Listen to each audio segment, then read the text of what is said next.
Hello and नमस्कार everyone, I hope you doing well. आज हम बात करेंगे सोरासिस में जो पेशेंट को थकावट हो जाती है या पेशेंट बहुत फटीग फील करते हैं या पेशेंट उठ के चल भी नहीं पा रहे, बिस्तर से उठने में उन्हें इतना तकलीफ़ हो रहा है कि उनके जोड़ दर्द कर रहे हैं, उनके इन्फ्लेमेशन इतनी है बॉडी में कि उनको एक सिंगल मूवमेंट करने में भी बहुत फटीग महसूस हो रहा है, बहुत वीकनेस है, उनका एकदम ही जो होता है कि पावर ही नहीं है बॉडी में, उनका जीने का इच्छा ख़त्म हो गया है, उनका शरीर से अपनी कोई उम्मीदें नहीं हैं। तो आज हम इस बारे में बात करेंगे कि अगर ये चीज़ें आप फेस कर रहे हैं तो आपको कैसे कोप अप करना है।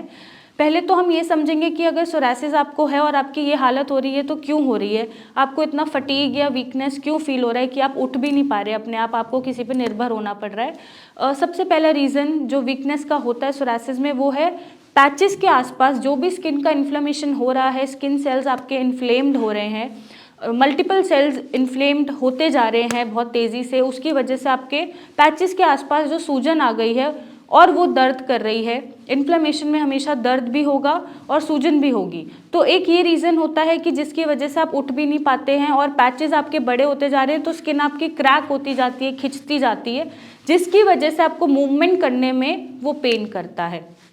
दूसरा ये रीज़न होता है कि सोरासिस में आपको बहुत सारी माइक्रो डेफिशिएंसीज होती हैं, जैसे आयरन कम है बॉडी में। हो सकता है आपका अगर सूजन आ रही है तो किडनी या लिवर पे इफ़ेक्ट हुआ हो, आपके वो लेवल्स भी बढ़ रहे हों तो भी आपको थकावट महसूस हो रही है। आपका B12 बहुत कम होता है, आपका विटामिन D बहुत कम होता है। तो ये जो माइक्रो डेफिशिएंसीज हैं जो हम नज़रअंदाज कर देते हैं और सोरासिस होने पे वो ज़्यादा पता चलता है, उनका कम होने का असर बॉडी में दिखता है। इन डेफिशिएंसीज की वजह से भी आपकी बॉडी में वीकनेस या फटीगनेस क्रिएट होती है। थर्डली, जो बहुत स्टीरॉइड्स ले रहे होते हैं सोरासिस में, तो एक स्टीरॉइड्स का साइड इफ़ेक्ट हमने देखा है पेशेंट में कि उनका या तो वज़न बहुत तेज़ी से बढ़ता है या वज़न बहुत तेज़ी से घटता है। दूसरा, उन स्टीरॉइड्स का साइड इफ़ेक्ट है कि उनको जोड़ों में दर्द शुरू हो जाता है और थकावट महसूस होती है और पेट में थोड़ा सा डिस्कम्फर्ट बनता है, ब्लोटिंग हो रही है, गैस हो रही है, जो इरिटेबिलिटी क्रिएट करता है और उसकी वजह से भी आपको वीकनेस या फटीग फील होता है। तो ये रीज़न्स होते हैं। अगर सोरासिस आपको है और आपको ये सब फील हो रहा है तो इन कारणों से हो सकता है।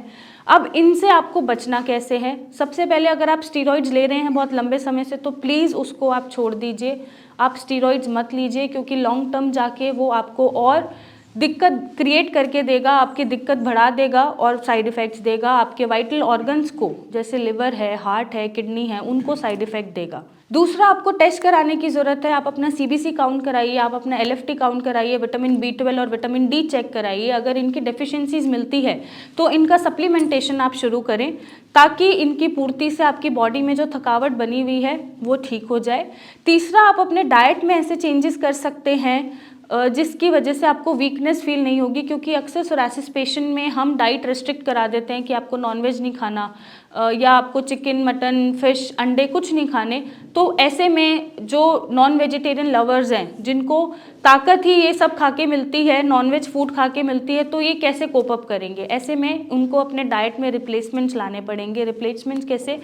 उनको जैसे ड्राई फ्रूट्स हैं तो वो कुछ 5 से 6 या 7-8 ड्राई फ्रूट्स भिगो के, ओवरनाइट भिगो के आप सुबह उसका इंटेक कर सकते हैं। ड्राई फ्रूट्स में आप बादाम, अखरोट, पिस्ता और खजूर, इवन आप खजूर भी खा सकते हैं। तो ये अगर आप भिगो के आप इनका सेवन करेंगे तो आपको इसमें थकावट जो आपकी हो रही है बॉडी में और वीकनेस हो रही है वो कोप अप हो जाएगी, वो कंपनसेट हो जाएगी। दूसरा, आप अंजीर भिगो के खा सकते हैं। अंजीर आयरन रिच होता है। आपका अगर आयरन कम आ रहा है या आपके ब्लड में काउंट्स कुछ डिस्टर्ब्ड हैं तो अंजीर से वो बैलेंस हो जाएंगे। तीसरा, आप दालें खाइए, भरपूर दालें खाइए, क्योंकि अंडा या नॉनवेज खा के आपको प्रोटीन बहुत मिलता है और अगर ये बंद करा देते हैं तो वैसे पेशेंट को बहुत वीकनेस फील होता है, तो आप उनका रिप्लेसमेंट दालों से करें। आप दाल खा सकते हैं, आप दिन में 2 बार दाल खाइए, 2 कटोरी दाल खाइए, उसमें कोई प्रॉब्लम नहीं है। आप ओट्स खाइए, आप सोयाबीन ले सकते हैं, आप सोया चाप ले सकते हैं जो नेचुरल है। मैं बाहर की नहीं बात करी, जो नेचुरल है आप उसका इंटेक कर सकते हैं। आप फ्रूट्स में अनार ऐड करिए, बनाना खाइए, एप्पल खाइए। तो ये चीज़ें आप ऐड ऑन करके, इतनी ही डाइट अपनी ऐड ऑन करके या रिप्लेस करके अपनी थकावट को दूर कर सकते हैं। एंड नेक्स्ट, आपको ज़रूरत है कि जो आप ट्रीटमेंट ले रहे हैं, जो भी आप क्रीम्स लगा रहे हैं या ऑयल्स लगा रहे हैं, वो इतने मॉइस्चराइज इनफ करने चाहिए आपके बॉडी को कि जो वो जो ड्राइनेस है पैचेस में, जो क्रैकीनेस है, जो खिंच रहा है आपकी बॉडी को, जो पेन दे रहा है, वो ठीक कर सके। और इस पे मैं ये बोलना चाहूँगी कि आप पेन किलर्स तो बिल्कुल मत लीजिए, क्योंकि पेन किलर्स फिर एट दी एंड आपकी किडनी को इफेक्ट करेंगे। तो आप ऐसे मॉइस्चराइज करें अपने पैचेस को या सोरासिस वाली जगह को कि वो मॉइस्चराइज रहे। जहाँ पे भी वो ड्राई होगी वो फिर क्रैक होगी, फिर आपकी जगह को खींचेगी और पेन देगी। तो आप उससे बचने के लिए उसको मॉइस्चराइज करते रहिए। और एट द लास्ट, आप डिप्रेस्ड हैं अगर, तो अपने डिप्रेशन से थोड़ा सा बाहर आइए। सोरासिस है, इट्स ओके, सोरासिस ठीक हो जाता है। ऐसी कोई बीमारी नहीं है जो ठीक नहीं होती, या सोरासिस ऐसी कोई बीमारी नहीं है जिसको ठीक नहीं किया जा सकता।